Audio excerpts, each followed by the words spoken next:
Territoire d'info, Cyril Viguier. Bonjour, bienvenue dans cette matinale Territoire d'info avec Sud Radio et sur l'antenne bien sûr de Public Sénat, avec la participation de la presse quotidienne régionale. Aujourd'hui, mon invité, c'est Jean-Claude Mailly. Bonjour Jean-Claude Mailly, vous êtes secrétaire général de Force ouvrière. Et pour vous interroger aujourd'hui, avec cette actualité chargée, Véronique Jacquier de Sud Radio. Bonjour Véronique. Bonjour Cyril, bonjour à tous. Bonjour. Et bonjour Michael Zamès de Public Sénat. Bonjour à tous. Jean-Claude Mailly, le Premier ministre Manuel Valls a annoncé dimanche soir l'extension à 2016 du maintien de l'exonération des impôts locaux pour les retraités aux revenus modestes, initialement limité à 2015. Vous vous êtes évidemment, pour une fois, réjoui de cette mesure.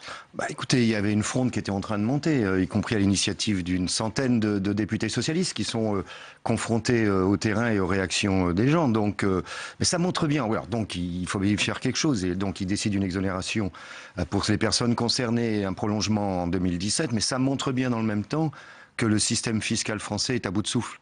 Et qu'il faut une grande réforme fiscale, ce qui est toujours annoncé mais qui n'est jamais fait, qui concerne l'ensemble de la fiscalité, à la fois l'impôt sur le revenu, l'impôt sur les sociétés, les impôts locaux, etc. Il faut revoir le système. Le problème, c'est qu'on a un système qui est perçu comme étant inéquitable, à juste titre d'ailleurs.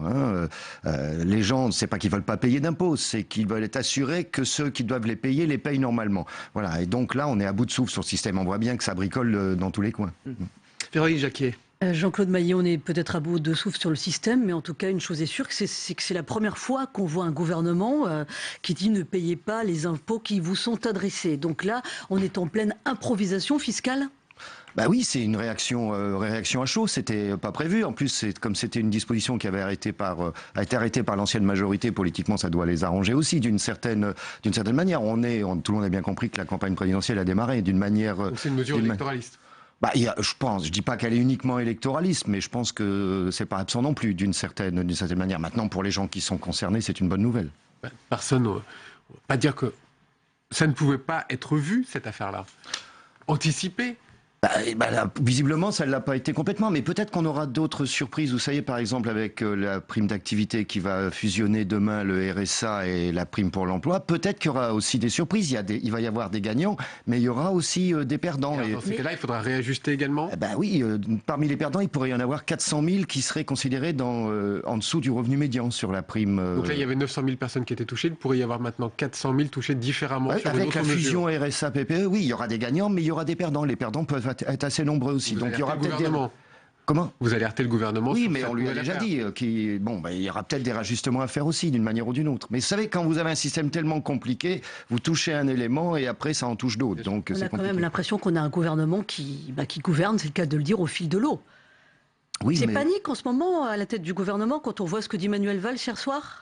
C'est pas que c'est une question de panique, c'est qu'on a un gouvernement, mais vous savez, c'est le propre de la plupart des gouvernements européens aujourd'hui, qui gouvernent à court terme. Ils sont sous la pression des marchés financiers hauts, donc ils ont une vision à court terme. Il n'y a pas de projet, il n'y a pas de visibilité, on n'emmène pas les gens sur un projet quel qu'il soit. Donc il y a des réactions qui sont des réactions court-termistes et avec, y compris des événements comme hier. C'est les élections qui Non, c'est pas uniquement lié aux élections. D'une manière générale, les gouvernements fonctionnent de manière court-termiste. Je prends un exemple. Si vous voulez réduire les déficits, tout le monde peut être d'accord. Il y a différentes manières de réduire les déficits. Vous pouvez augmenter tel ou tel type d'impôt. Là, on n'est pas dans cette logique-là parce qu'on se dit si on augmente les impôts, les marchés financiers vont augmenter les taux d'intérêt, donc on fait pas, donc on fait autrement et on fait de l'austérité. Voilà, ça c'est du court-termisme. Ils n'ont plus la main. Ils n'ont pas réussi à reprendre la main, le nôtre comme les autres, au niveau européen, notamment sur la sphère financière. Alors, le code du travail, la ministre du Travail va livrer ses pistes à Manuel Valls mercredi prochain. Elle le dit aujourd'hui dans les Échos, on ne touche pas au dialogue social et même on le renforce. Et elle va plus loin, on ne touche pas aux 35 heures, au salaire, au contrat. Bref, de quoi être rassuré. Je suis prudent, moi. Je vais attendre ce que dira la ministre du Travail cette semaine, puisqu'elle va rendre ça public mercredi. Ne pas toucher aux 35 heures, au contrat, etc. Ça avait déjà été annoncé, notamment par... Vous êtes rassuré, tout va bien. Oui, il n'y a pas que ça dans le Code du Travail. On ne sait pas qu'est-ce qu'il y aura demain dans le Code du Travail et qu'est-ce que le gouvernement envisage. On ne sait pas. Votre crainte, Jean-Claude Mailly ? La crainte, c'est ce qu'on appelle l'inversion de la hiérarchie des normes. Aujourd'hui, vous avez certes le Code du Travail, vous avez des accords nationaux nationaux, qu'ils soient interprofessionnels ou de branche, et vous avez des accords d'entreprise. Les accords d'entreprise sont indispensables. Les salaires réels, c'est bien dans l'entreprise que ça se négocie et pas ailleurs.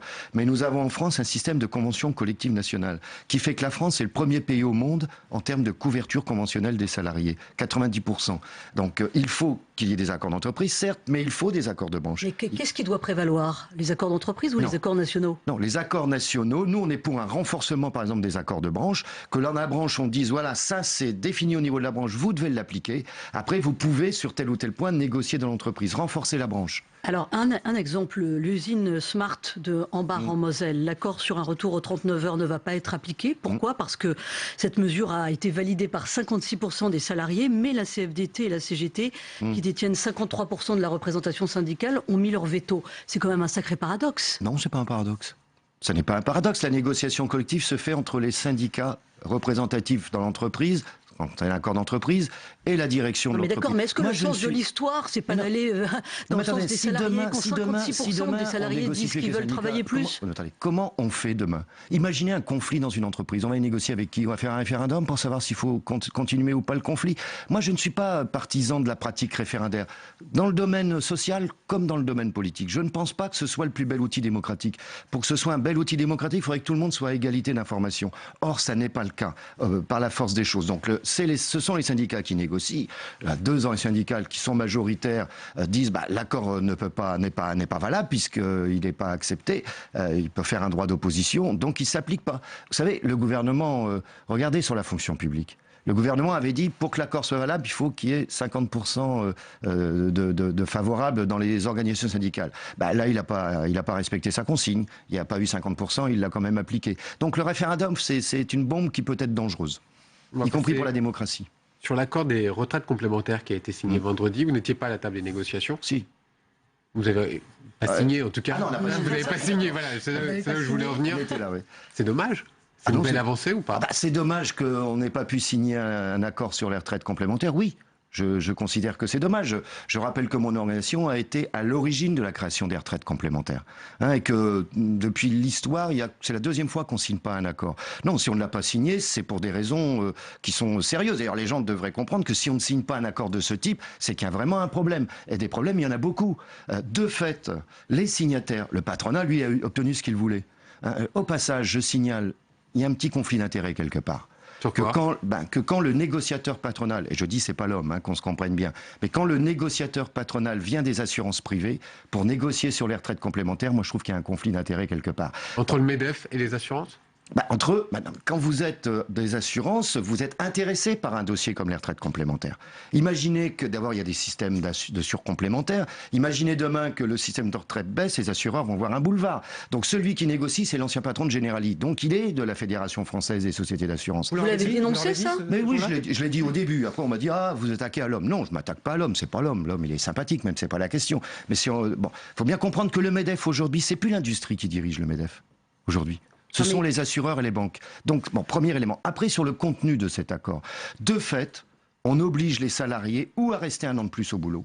Ça veut dire de 62 passer à 63 ans. Et si vous refusez, vous avez un abattement pendant 3 ans de 10%. Et ça concerne tout le monde, sauf les handicapés. Est-ce que ça veut dire que de toute façon, il y aura une nouvelle réforme des retraites? Ça, j'en sais rien. Mais attendez, vous imaginez ça à 18 mois d'une à 18 mois d'une présidentielle. Qu'est-ce que ça fait? Quel signe les syndicats qui ont signé cet accord donnent à celui qui sera président de la République demain? Si c'est d'un côté, ils diront il y a déjà les syndicats qui ont accepté de passer à 63, donc on va passer l'âge légal à 63, 64 ou 65, ou de l'autre côté, on dira on touche pas à l'âge légal, mais on augmente la durée de cotisation. Donc on donne un signe comme quoi il faut que les salariés travaillent plus longtemps. Et je rappelle que près de 50% des salariés qui demandent la liquidation de leur retraite complémentaire dans le secteur privé, ils sont plus au boulot.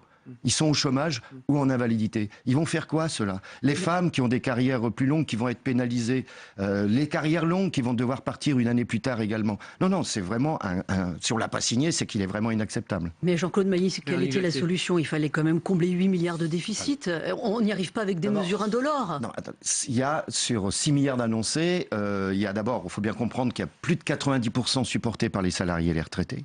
Parce que oui, mais la solution de Force ouvrière. Nous avions proposé une solution. Nous avions dit il faut fonctionner en 2 temps. Un premier temps, des mesures qu'on appelle paramétriques, de conjoncture, y compris sur l'évolution par rapport au prix, etc. Bon, une série d'évolutions paramétriques. Après, il y a un rendez-vous obligatoire fin 2017, début 2018, sur ce qu'on appelle la G2F. C'est ce qui permet de continuer à payer les retraites à ceux qui partent à l'âge normal. Donc, on pouvait, sur des mesures délicates, et comme vous savez que ces systèmes sont très sensibles à la conjoncture. Dès que les recettes reviennent, le déficit diminue.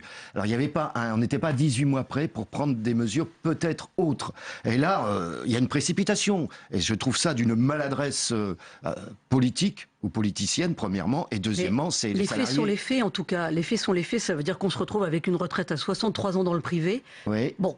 De fait, toujours 62 dans le public. Est-ce que vous êtes pour un alignement, du coup, de l'âge de départ à la retraite au nom du principe d'égalité, puisqu'on y va tout droit? C'est toujours la même chose. On dégrade pour une catégorie et après on dit on va dégrader pour l'autre. Ah ben là, on donne un signe en même temps, c'est évident. On donne un signe au pouvoir, quel qu'il soit, de dire voilà, on vous passerait au moins 63 ans, puis vous le ferez pour tout le monde. Personne ne peut penser un seul instant, et ça a été le cas, que quand on attaque dans un secteur quel qu'il soit, on n'attaque pas dans l'autre après. Non, c'est un très mauvais signe qui a été donné. Quand les signataires disent mais non, on touche pas à l'âge légal de la retraite, pardonnez-moi, ils se moquent du monde. La réalité des choses, c'est qu'on repousse d'1 an le départ en retraite. Vous entendez la critique que FO ne signe jamais rien et que c'est un peu facile? Vous l'entendez régulièrement oui, non, vous je en tenez l'entends, compte? mais ceux qui lignent ça, il ferait bien de regarder leur tablette. Parce que la majorité des accords interprofessionnels depuis 10 ans, on les a signés. Ceux qu'on n'a pas signés, c'est que... Vous savez, moi je dis souvent, un syndicat qui signe tout, c'est pas normal. Un syndicat qui signe jamais, c'est pas normal non plus. Il y a des accords parfois sont bons, ou on les considère mauvais. Donc on n'a pas signé sur les retraites complémentaires. On n'a pas signé en 2013 l'accord sur national interprofessionnel sur l'emploi. Mais les faits démontrent qu'on n'avait pas tort. Regardez tout le souk en ce moment sur les complémentaires santé dans les entreprises. C'est issu de cet accord. Mais on avait signé sur l'assurance chômage, on avait signé les retraites complémentaires l'autre fois, on a signé en 2008. Pas du tout sur le contrat de travail avec le travail du dimanche. Vous avez saisi l'Organisation internationale du travail, vous espérez éventuellement, je ne sais pas, aller au Conseil d'État. Donc c'est la mort du travail du dimanche que vous voulez ou de la loi Macron? Non, attendez, le travail du dimanche, il existe. C'est pas pour la suppression du travail du dimanche. Vous savez qu'il y a plus de 20% des salariés qui travaillent déjà le dimanche. Non, ce que l'on refuse, c'est l'extension, la banalisation du travail du dimanche. Quand vous regardez, par exemple, sur ce qu'on appelle aujourd'hui les zones touristiques internationales, si vous regardez ou en province, dans les gares, certaines gares, ou sur Paris, franchement, sur Paris, il y a des zones, je me demande en quoi elles sont des zones touristiques internationales. Le 13e arrondissement, je pense pas. M. Macron n'a pas dû y passer souvent. Voilà, je veux dire. Bon, donc c'est bien Emmanuel Macron que vous visez, qui est en cause. C'est la ligne. Les dernières dispositions en la matière, c'est pas le ministre du Travail qui les a prises. C'est le ministre de l'Économie. Celui que j'appelle le vice-premier ministre. C'est lui qui intervient dans le domaine social. C'est pas. Alors, il y a des dispositions, oui, d'extension, banalisation du travail du dimanche. C'est ça que nous contestons. Finalement, vous bataillez contre la ligne Macron, une ligne social-libérale. Mais c'est pas Macron tout seul. Je pense pas que le ministre. Je pense pas que le ministre de l'économie peut faire ses déclarations, etc. Même si c'est un homme un peu libre, sans qu'il ait une couverture quelque part. Sinon, il y en a d'autres qui auraient démissionné depuis longtemps. Les faits encore, Jean-Claude Mailly. La Poste va faire travailler certains de ses agents le dimanche, le dimanche 20 décembre, le dernier avant Noël. Ils sont volontaires. Pour vous, c'est une brèche encore? C'est une brèche, oui. Les syndicats ne sont pas toutes d'accord non plus sur cette question-là. Alors la Poste, je sais qu'elle a des difficultés financière importante, elle étend son champ d'ailleurs dans d'autres activités, mais je ne pense pas que ce soit obligatoirement un bon signe. Parce que là encore, est-ce que ce sont les prémices à autre chose et une extension derrière? Vous dites, depuis ce qu'on parle depuis ce matin, que le climat social n'est pas bon. Non, il n'est pas bon. Vous l'avez vu peut-être dans la rue, il va se voir peut-être dans la rue, va-t-il se voir dans les urnes? Dans la rue, il se voit, ou dans l'usine, ou dans l'établissement public quand il y a un problème. On l'a vu sur les hôpitaux de Paris, on le verra encore, puisque là aussi, il y a du mécontentement, ou dans des entreprises quand il y a des difficultés. Le niveau global interprofessionnel est plus compliqué, nous le disons. Nous allons informer largement les salariés, nous l'avons fait sur les retraites, etc. Maintenant, moi j'ai l'expérience, quand ça ne se traduit pas socialement, ça se traduit par le bulletin de vote à un moment donné. Et vous savez, on a eu un échange avec le président de la République, moi qui m'a marqué à la conférence sociale le matin. À un moment donné, moi j'ai expliqué dans mon intervention que l'austérité, pour aller vite, a des conséquences sociales, économiques et démocratiques. Et que lui dit oui, je suis inquiet où il y a des risques politiques et démocratiques. Et je lui dis je suis d'accord avec vous, mais à partir de là, comment on conjure ces risques? Et moi je dis on les conjure par des solutions économiques et sociales. Et lui me répond non, c'est essentiellement un problème identitaire. Ben, ça m'a fait drôle d'entendre ça. Donc cela veut dire que les régionales, ce sera un vote sanction pour vous?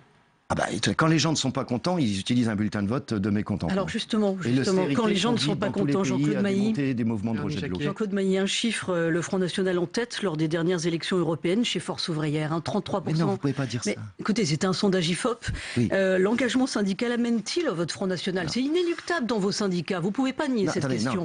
C'est pareil pour la CGT. Non, mais c'est pas la question. Vous ne pouvez pas dire chez Force Ouvrière. Ce sont des gens interrogés qui se disent proches d'eux. Ils ne sont pas obligatoirement. Il faut. Bon, ceci étant, ils ne sont pas représentatifs. Ils ne sont pas forcément adhérents, c'est ça que je veux dire, c'est des gens proches. Bon, ceci étant, si on met ça de côté, oui, attendez, quand vous avez un parti comme celui-là qui fait des résultats qu'il fait dans les élections, il y a obligatoirement des adhérents de tous les syndicats qui votent ce bulletin-là au moment des élections. C'est une évidence. Et c'est là qu'il y a un danger d'ailleurs. Hein. Je dis bien, l'austérité, c'est un problème démocratique également. Merci Jean-Claude Mailly, secrétaire général de Force Ouvrière, d'avoir été notre invité ce matin. Au revoir Mickaël. Au revoir Véronique. On passe à la séquence d'analyse de l'actualité, mais aussi des propos de Jean-Claude Mailly, et il y a quelques instants, avec les éditorialistes de la presse quotidienne régionale.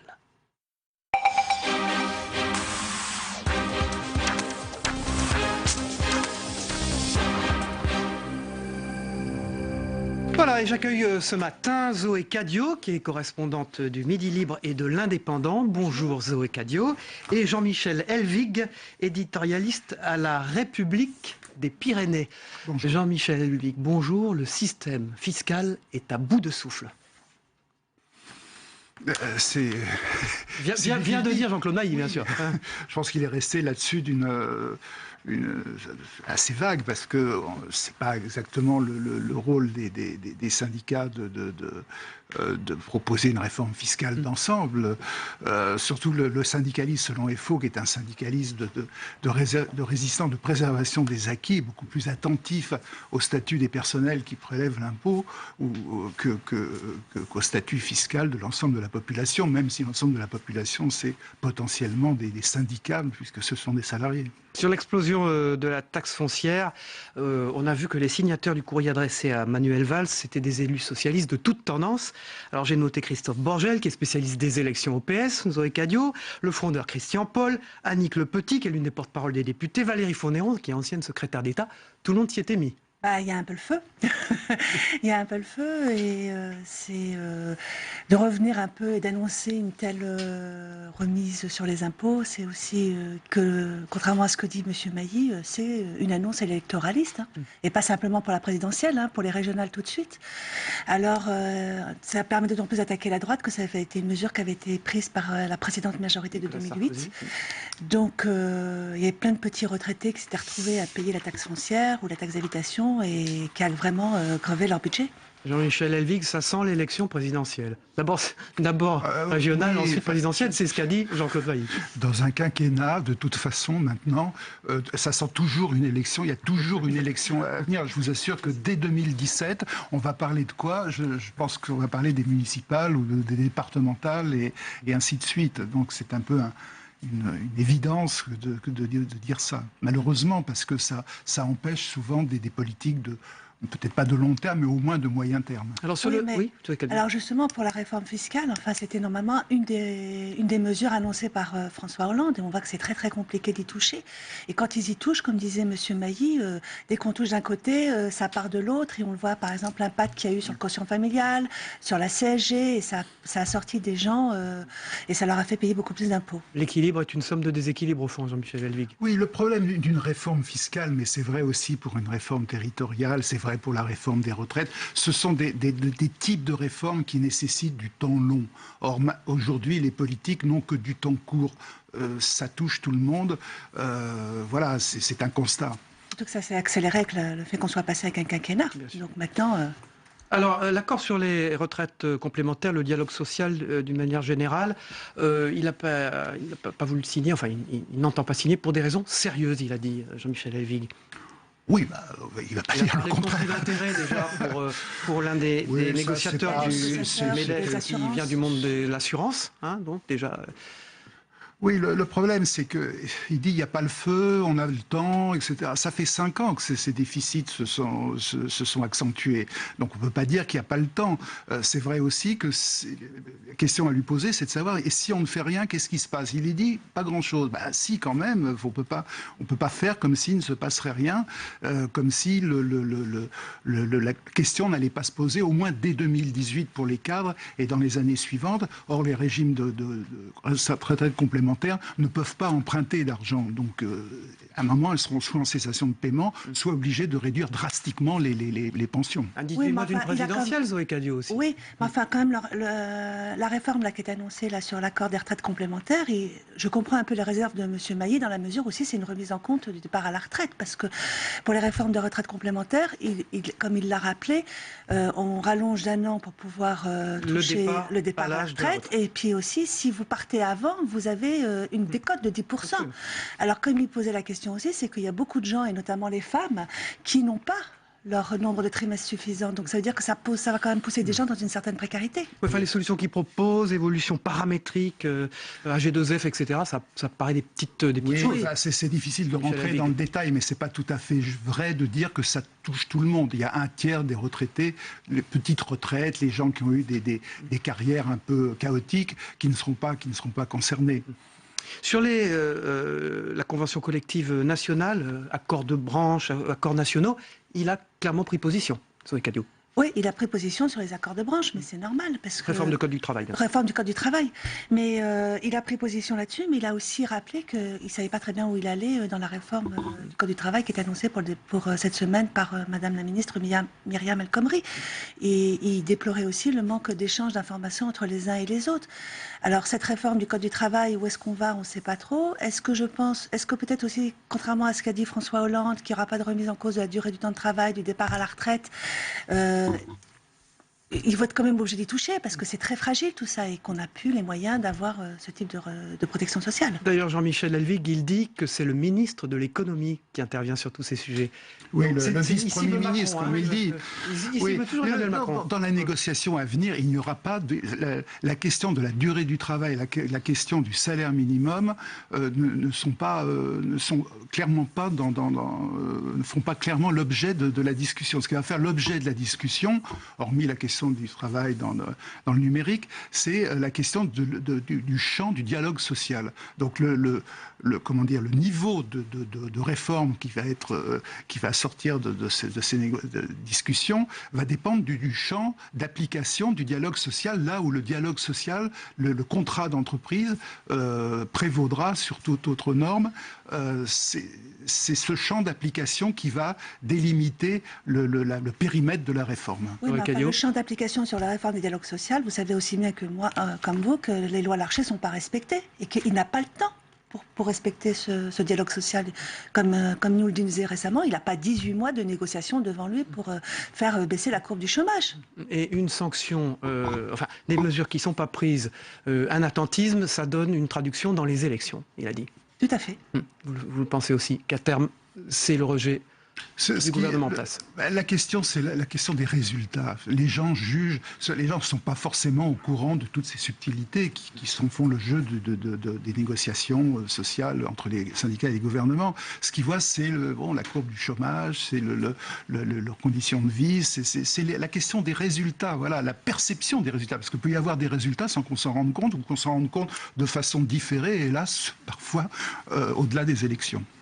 On va passer aux unes de vos journaux respectifs. On va commencer par vous, Zoé Cadio, qui est la une de l'Indépendant. Midi Libre. Et Midi Libre, pardon, Midi Libre.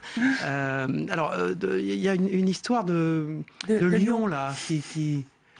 Alors, toute griffe dehors pour garder son lion. Oui, il a même menacé de se suicider si on lui enlevait. Ça, c'est l'affaire des gens qui, chez eux, gardent des animaux qui sont non domestiques. Voilà. Mais enfin, il y a quand même la Convention de Genève, il ne faut pas l'oublier, donc il y a quand même des textes de loi à respecter. Et puis aussi dans notre... Mais c'est sympathique en même temps, mais bon, c'est interdit. Oui, enfin, c'est sympathique quand c'est tout petit, mais j'imagine la taille d'un lionceau dans quelques mois, je pense qu'il aura quand même quelques problèmes pour promener... Il n'y a pas de photo d'ailleurs du lionceau quand il sera grand. Non, pas encore, mais il n'a pas grandi. Jean-Michel Elvig, La République des Pyrénées. Bonne Maison, évidemment, ce médecin qui s'est suicidé, qui a tenté de se suicider, ce week-end. Terrible affaire. Ça touche tout le monde, et particulièrement les lecteurs de la République des Pyrénées, parce que le premier procès en assises avait eu lieu à Pau, même si ça s'est passé à Bayonne, où il avait été acquitté. Et la République a eu un envoyé spécial au second procès à Angers, et qui a vu que c'était la question de ce qui taraudait l'esprit de Bonnemaison, c'était le fait de ne plus être médecin, qui était très terrible pour lui. Merci Jean-Michel Elvig, merci Zoé Cadio, et le docteur Bonnemaison a réouvert les yeux, bien entendu hier, vous le savez. Merci à tous, on se retrouve demain à la même heure, les programmes continuent sur Public Sénat et Sud Radio, et le décrochage dans quelques minutes avec LCP. Au revoir, à demain. Merci.